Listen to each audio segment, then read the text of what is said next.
All right, everyone, buckle up. It's time for another deep dive. This week, we're going deep into the 49ers and Buccaneers matchup. Should be a good one. Definitely. And we've got this awesome, seriously in-depth, 1,500-word analysis to break down. By the end of this, you'll be dropping knowledge bombs on your friends all game long. Well, what jumps out right away is that it's more than just two good teams going head-to-head. You're totally right. It's like two completely different philosophies of how to win in the NFC. I like that. You hit the nail on the head. The analysis frames it as, okay, you've got the 49ers, all about strategy and discipline, right? Versus the Buccaneers, known for those explosive plays, that veteran leadership. And that's what makes it so interesting, right? Because you look back, both of these teams, they've had playoff success recently. Yeah. So this isn't just like any regular season game. This has implications. Playoff seeding, maybe even home field advantage down the line, all on the line here. Okay, let's get into it. So the 49ers, they're having an amazing season. Yeah. Win after win. The analysis really highlights their balance, right? Yeah. Offense, defense, they're just so effective. Very consistent. Right? Not always the flashiest team. Yeah. But they get it done. What really stood out to you about how they've played so far? Well, for me, it's their commitment to controlling the clock. That time of possession battle. They are good at that. You look at the stats, league leaders consistently. It's impressive. And it's not just pounding the rock every play. No. It's that mix. The strong run game sets up those play-action passes, keep the defense guessing. And they wear teams down. And they pulled out some close ones against some really good teams, too. It shows they can handle pressure. I'm thinking of that Rams game. Oh, yeah. Down to the wire. Marching down the field in the last 2 minutes. Perfectly executed. Like it was scripted, Yeah. To win those close games, you got to have the coaching, the discipline. That whole team mentality has got to be there. Now, the Buccaneers, bit of a different story. They've had some awesome moments, no doubt. Oh, yeah. But they've also been inconsistent. A little bit up and down. Yeah. And the analysis points to their reliance on those big plays. Yeah. Right. Especially in the passing game. Can be super effective, but not always a guarantee. No, definitely not. But even with the ups and downs, they still have that veteran presence. I mean, come on, look at their quarterback. Oh, yeah. The analysis makes a point of saying this guy can still take over a game with his arm, those clutch throws. He's a proven winner. You can't count him out. All that experience. Wow. And you combine that with the talent at receiver they have. They're always dangerous. You never know when they're going to just erupt. Remember that Saints game? Well, a few weeks back. Oh, crazy comeback. Nail biter. He just willed them to win. He did. All right, the analysis also gets into specific strengths. The breakdown of the 49ers run game, it's fascinating. Yeah. It's not just one guy carrying the load. Right. It's multiple backs. Formations. Finding those gaps in the defense.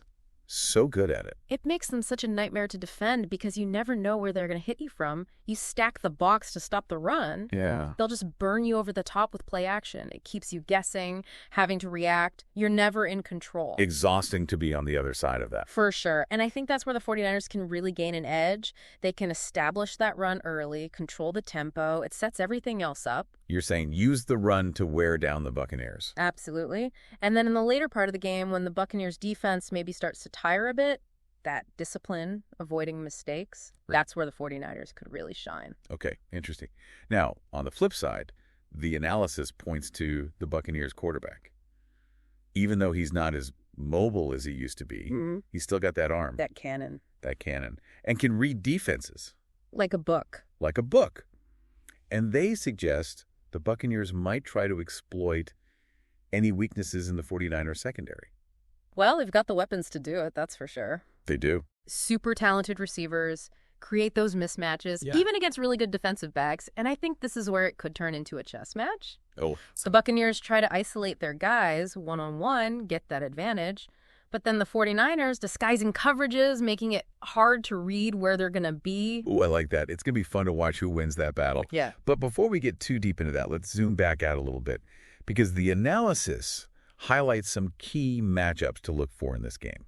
And it starts, obviously, with the quarterbacks, right? Big time. You got the 49ers QB, known for making quick decisions, getting the ball out. Yeah.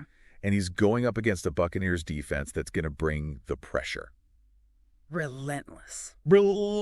That's the matchup I'm most excited for, I think. Yeah. Because that 49ers QB, he is efficient, he is quick. Yeah. But if the Bucs can disrupt him, get him moving out of that pocket, That throws a wrench into the whole plan. That's interesting, yeah. Strength versus strength. I like it. Yeah. And then you've got the Buccaneers quarterback, as we've said, master at finding those little cracks in the defense. Yeah.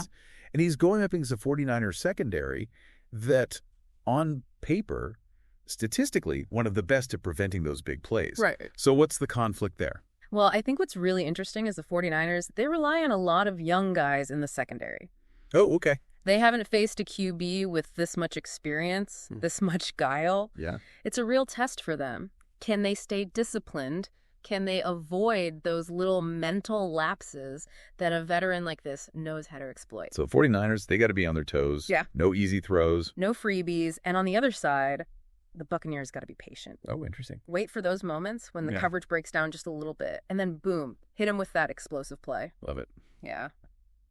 All right, so we've got these two contrasting styles, both with strengths, both with potential weaknesses. Right. But to really get how this game might play out, we got to dig deeper into those matchups. Let's do it. Let's start with that 49ers run game. Yeah, let's do it. As we said, it's multifaceted. It's not just one guy. Right. You've got mention specific player's name. He's a beast between the tackles. Okay, yeah. Powerhouse. But then they can bring in, like, mention another specific player's name. Oh, he's different. Speed.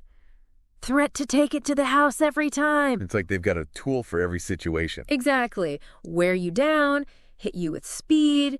And the way they use pre-snap motion misdirections, like, you think you know what's coming, and then nope. They got you. And that's so hard to defend against because do you bring an extra guy in the box to stop the run? Right. If you do that, they'll just hit you with the play action. Tight ends, they're all good receivers too. So the Buccaneers, their defense, they're going to have their hands full trying to stop all that. Big time. But what about flipping it? Yeah. The 49ers defense. Yeah. How do they match up against this Buccaneers offense? Well, the 49ers secondary, they've been great statistically. Yeah. Disciplined.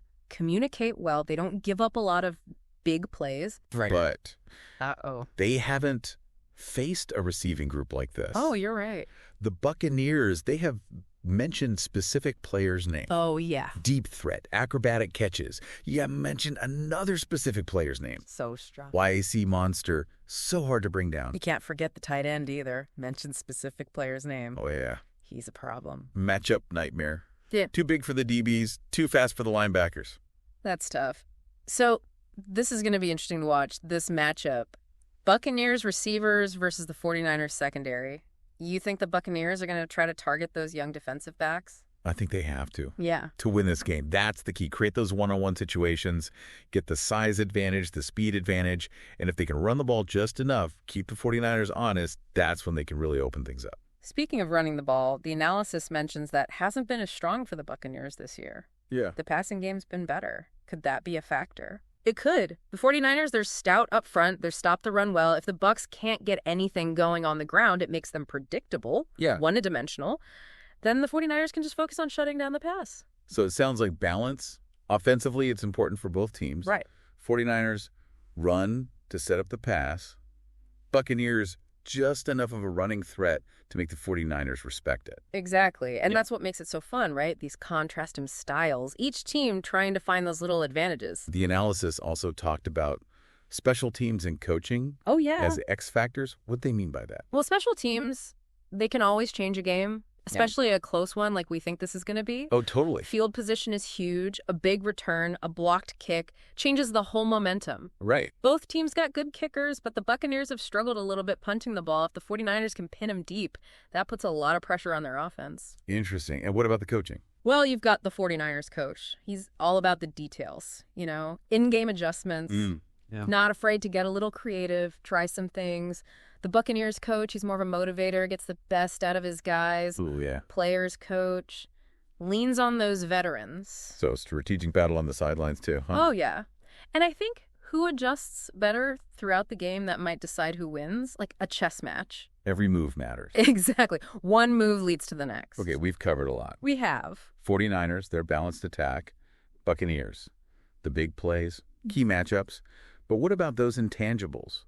The momentum of the game, home field advantage, that kind of stuff. How do you factor that in? It's hard to measure those things, but you can't ignore them. No? Home field advantage is always a thing. The Bucs fans are loud, but 49ers are resilient. They've won on the road before. And momentum. Like one big play early on, can that really change the whole feel of a game? 100%. Right. It can energize a team. Big touchdown pass, a key defensive stop. It's a mental edge. Football, it's a game of inches, sure, but it's also a game of emotion. Yeah. The team that stays calm, doesn't make those mental mistakes when the pressure's on, that's the team that usually wins.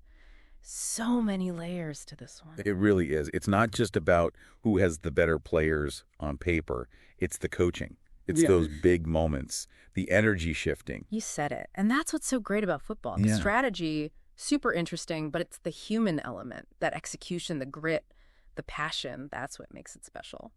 All right, so our listener right now, they're getting ready for this game, maybe putting together their watch party spread. Yeah, getting the snacks ready. What's the one thing, the biggest takeaway from all this that they should keep in mind? Watch the adjustments. Okay.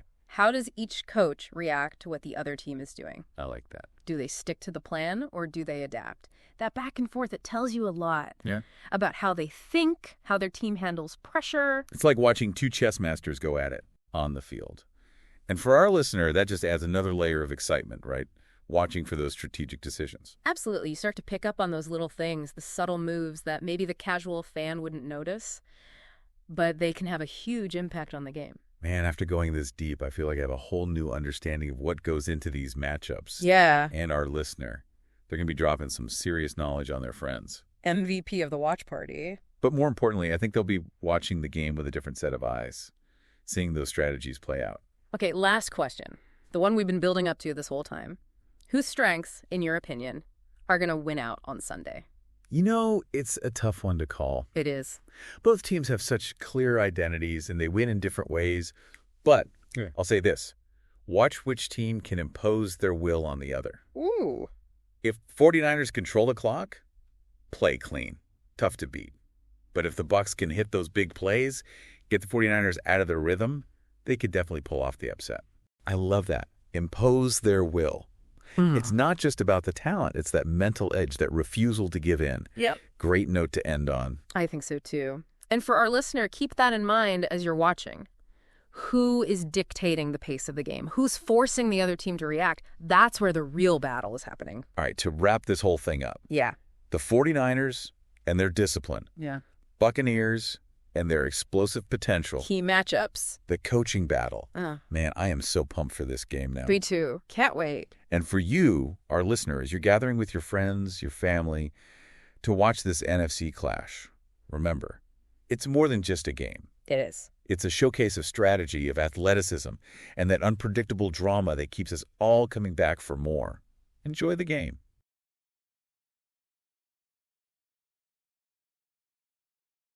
Today is your lucky day. Today is the day that our $3 website works for you, paying you directly to your PayPal daily. Imagine $3 ongoing continuous payments to your PayPal account. Imagine falling asleep and waking up to $300 in your PayPal account. How would this make you feel? How could this help you? What bills could you pay? What kind of fun could you have? What does that retirement look like now?